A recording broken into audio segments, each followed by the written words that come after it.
Gee, I am deeply troubled in finding the perfect resort to spend my family vacation.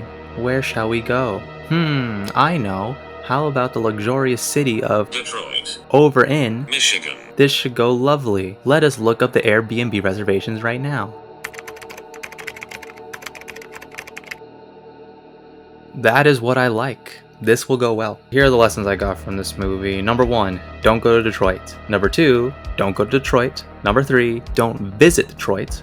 4, can't have shit in Detroit. 5, wait, that's it. I might as well add, just don't go to Detroit. Let's just say that. I had no knowledge of this movie's existence until the week of seeing it, and I appreciate the advertisement, or at least the solo trailer we got from the movie, of just keeping everything vague and not giving the whole plot away. It just seems to be a very difficult thing that advertisement companies and just the companies that run these trailers and release these trailers tend to do now. They just seem to put way too much expository dialogue and just way too much exposition into these trailers, when the whole point of a trailer should really be to just sell the tone, atmosphere, and concept of the movie. You can show very little in a trailer and still accomplish those 3 things. I feel like even a trailer that intentionally tried to kind of spoil this whole movie wouldn't have done a very good job, because this movie certainly had a lot of twists and curves for sure, and I will come out and say that I was very pleasantly surprised and pretty enthralled with this movie.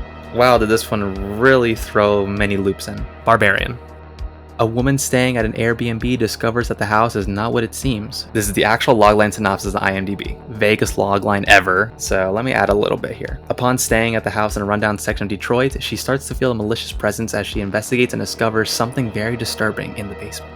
Massive spoiler also for this one. I do have a lot to say about this one. I think the first act of this movie really paves so much to the imagination, meaning that it was very open in what the audience would perceive the outcome to be, meaning that you would think that there's so many different possibilities that can happen in this movie, and it just excites you. The script intentionally makes you believe, and even in the trailer, that Bill Skarsgård's character is going to be the one to kidnap our main character, keep her hostage, show what a malicious, twisted character he is, and for the first third act of the movie, we really do believe it. This movie intentionally swept my feet, as it did, I'm sure, for many other people, because it just completely subverts your expectations. It shoves it just down your throat, just how much you thought, basically. The quote, "bitch, you thought," could be a pitch for this movie as well. Bill's performance is just the right amount of regular nice guy to borderline unhinged behavior. I really believe that he truly was indeed tricking our main character, Tess. Once we found out that there is something bigger and more intense than just a creepy dude taking advantage of women that are caught alone at an Airbnb in Detroit, I would say that my expectations, once the big reveal of what truly was happening, was maybe a tad disappointing for me. Doesn't mean that I didn't find it any creepy or any thrilling. I absolutely did, but I felt like that whole buildup of just thinking what the possibility is was just way more enthralling and way more nerve-wracking than what the actual reveal was. The use of sheer darkness and limited lighting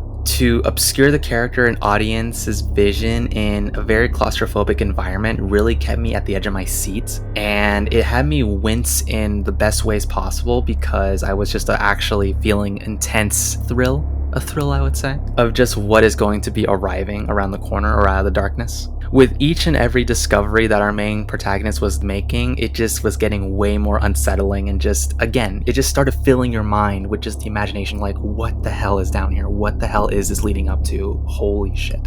The audio, especially, in both the chilling ambience and rumbling blares, and a few admittedly pretty bare bone or pretty basic jump scares that were prevalent. Some were fine, others I was not too big on. Really immerses you, either way, into a realm by which you feel there is just no escape. Truly captures what it's like to be a resident in Detroit. Massive spoiler, by the way. This is your last warning. If you are still here, that means you don't really care about spoilers. In that case, welcome. Or you've already seen it and just want to hear my take on it, that's all cool too. Now going on to the specific plot twist, because I think that these are definitely the most talked about aspects of the movie for sure. Like I mentioned before with Bill's character, it's crazy to just remember what I was feeling and just how much of the story really changes overall from beginning to end. You're just in a completely different movie, it feels like, by the end. The reveal of a manic old naked woman born of incest, capturing residents that stay at the house to nurture and care for them as their own babies was beyond disturbing for sure, and really made for some hard to watch moments, absolutely. Without the instinct to cover your eyes and wince, of course. These are all just compliments to the sheer effects of it. Besides the initial reveal of her charging out of the darkness and shrieking to a sudden cut to black, which did get me to jump in my seat for sure. Her presence was no longer necessarily scary, but it was still for sure thrilling for me. But still, her supernatural strength really made for her to be a force to be reckoned with, and a force that you feel like nobody could stop. By the way, her design is very much reminiscent of that old naked lady from It Chapter 2. Like I mentioned, the movie just goes to a complete cut to black, and we're just transitioning into the second act now.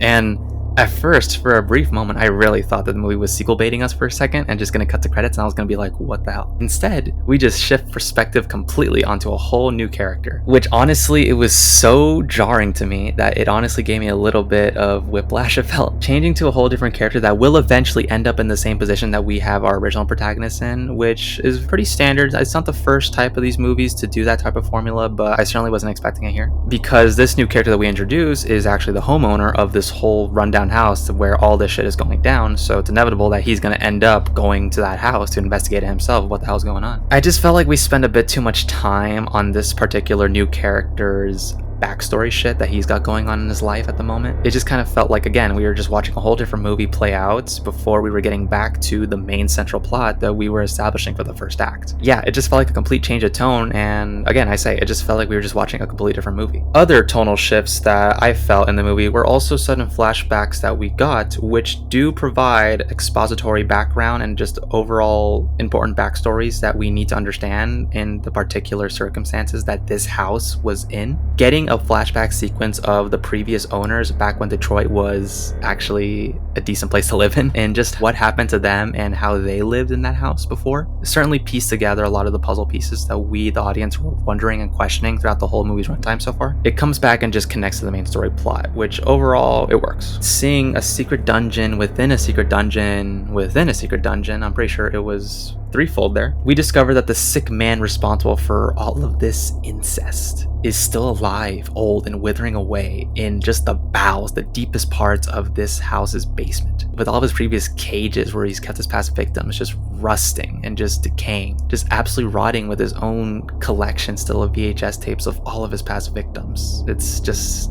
disgusting, disturbing to the core. Without giving too much away in terms of this new character that they introduced with his own backstory, he has a brush with sexual misconduct, you can say. I understand the parallels they made with having this certain new character interact with this old man character. It can certainly be very disturbing and very dire for many to watch. By the last act of the movie, we have what is a literal exposition machine, I felt, with a whole other character that we introduce, someone that has been watching this house and just keeping an eye on it in a way, and just trying their best to just keep new residents from approaching or even going to the house. And it was kind of funny on just how this person literally sat us down and the main characters and just explaining everything that we, the audience, needed to know about the history of that house to confirm everything that's been happening. With this character also, just the way his dialogue and performance was, it just, again, felt like a complete tonal shift to what we were seeing on screen. I don't know if these tonal shifts were intentional or not, but I don't know, sometimes it just kind of threw me out of the intense thrills, and it just kind of certainly made me chuckle in my seat,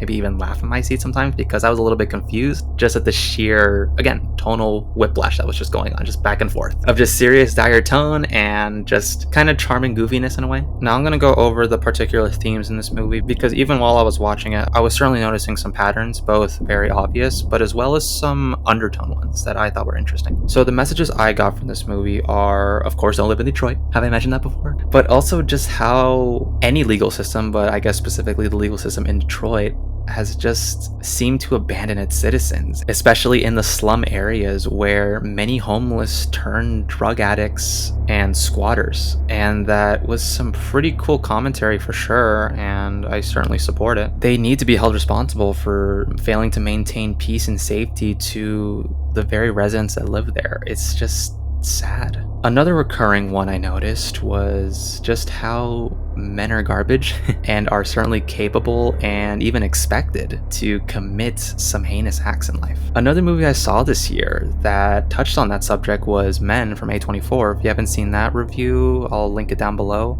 It was very similar in themes, I felt. We got some meta banter even between Bill Skarsgård character and the main character Tess. They were describing just the different levels of precautions men and women have to take, and the differences are pretty despicable when you really think about it and just hear people actually talk honestly about it, because you don't think about that too much often, at least I hope, but it's true how much of a difference men have to take in terms of safety precautions than women, and it's absolutely horrid. And of course, this movie certainly touches on the concept of sexual assault / abuse. These are for sure the biggest contenders here for noticeable themes. So those are the things that I noticed and I felt. If you saw something different in this, if you notice anything different, please let me know below in the comments. If you interpreted some other message in this movie, please let me know. I'd love to start discussions with people in the comment sections. By the end, I still feel like the presentation given here is one of the most unique and subversive approaches to standard horror, even with the moments that were certainly questionable for me and were certainly very jarring and just clashing in tones for myself, at least. With some moments that were certainly so over the top by the end that it just kind of felt like a borderline action movie at times even. It certainly isn't for everyone, and some to many will find the content of this movie very disturbing and hard to watch for sure. I need to give the movie props for just subverting my expectations and subverting my anticipations even. It was certainly a very memorable and a very enjoyable experience for myself at least. 8 out of 10, fresh approach to intense chills and thrills with tonal shift moments that threw me off. Time to go to Detroit. Even people I know from Detroit just don't want to go. They just tell me, don't go.